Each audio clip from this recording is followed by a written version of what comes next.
हे शिव शिव शंकर हर हर महादेव, हरि हरि नारायण गोविंद वासुदेव।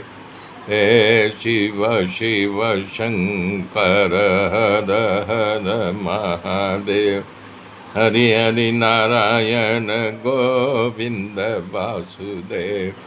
शिव शिव शंकर हर हर महादेव, हरि हरि नारायण गोविंद वासुदेव।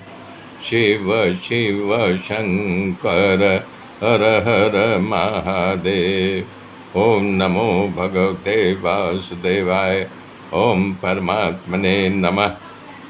मेरे मित्रों, तब जड़ भरत जी, काली माँ, जब राजा, जो आदिवासी राजा था, उसके सर को काट दिया लोगों को, तब बताना चाह रहे हैं जो आध्यात्मिक जगत में है वो अपने शरीर को मानता ही नहीं, आत्मा से जुड़ा है। शरीर के साथ क्या हो रहा है उससे कुछ मतलब नहीं।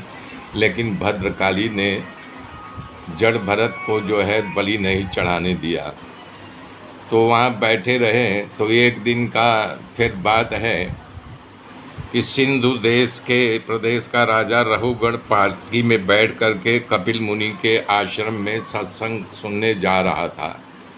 4 कहार उसके पालकी को ढो रहे थे।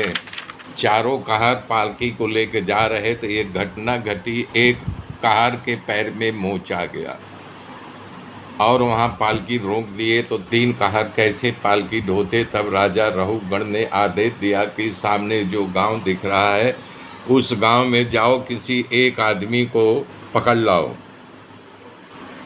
तब वो आदमी जब उस गांव में प्रवेश कर रहा तो देखा एक हट्टा कट्टा आदमी बैठा हुआ है, उसको पकड़ लाए। बोले चलो तुम राजा की पालकी के ढो। राजा ने जड़ भरत जी को पालकी उठाने की आज्ञा थी। महात्मा जड़ भरत जी पालकी को अपने कंधे पर रख लिए। उनको पालकी ढोने का अभ्यास तो था नहीं, कभी पालकी ढोया नहीं था।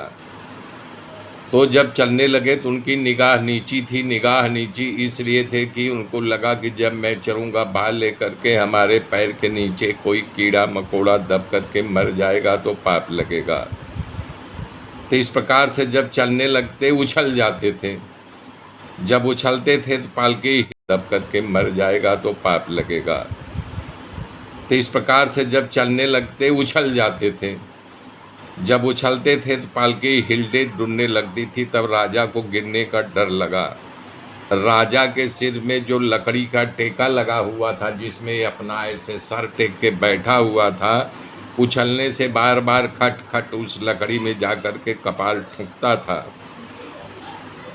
तो राजा बड़ा चिंतित हो गया, परंतु भरत जी का ध्यान सतत नीचे की ओर रहता था। उसने अपना उछलना नहीं बंद किया। जब कोई जीव जंतु भरत जी को दिखाई देता तुरंत उछल करके क्रॉस कर जाते। इस प्रकार कई प्रकार हुआ। तब राजा रघुगण में आवेश में आकर के बोलने लगा, अरे पालकी ढोने वाले लोगों, तुम लोग सही ढंग से पालकी क्यों नहीं ढो रहे हो? या तुम लोग थक गए हो या मेरी सेवा नहीं करना चाहते हो? तुम लोगों की बुद्धि खराब हो गई है क्या?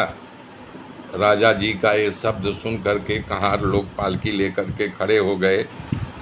तो उसमें से कहार बोले, महाराज जी, हम लोग न जाने कितने वर्षों से आपके पालकी ढोलने का काम कर रहे हैं, कभी कैसा हुआ था क्या? महाराज ने कहा, नहीं ऐसा नहीं। तो कहार लोग बजाइयो, तकड़ा नया आदमी आए हो, ये ही उछल कूद कर रहा है, आड़ा टेढ़ा नहीं कूद कूद करके चल रहा है। आदमी अपनी बुराई नहीं देखता, दूसरे की बुराई देखने के आदी होते हैं। ये आदमी आज्ञा का पालन नहीं कर रहा है। इतना कह करके पुनः पालकी को कंधे पर रख करके चलना शुरू कर दिया। परंतु जड़ भरत ने विचार किया कि मैं पाप क्यों करूं। भरत जी ने जीव जंतु को बचाने के लिए बार बार कूद रहे थे। तब राहु राजा रहुगण को भयानक क्रोध आया। क्रोध के आवेश में कांपने लगे। क्रोधावेश में आकर के बोलना शुरू कर दिया, ओए तुम्हें क्या कर रहे हो?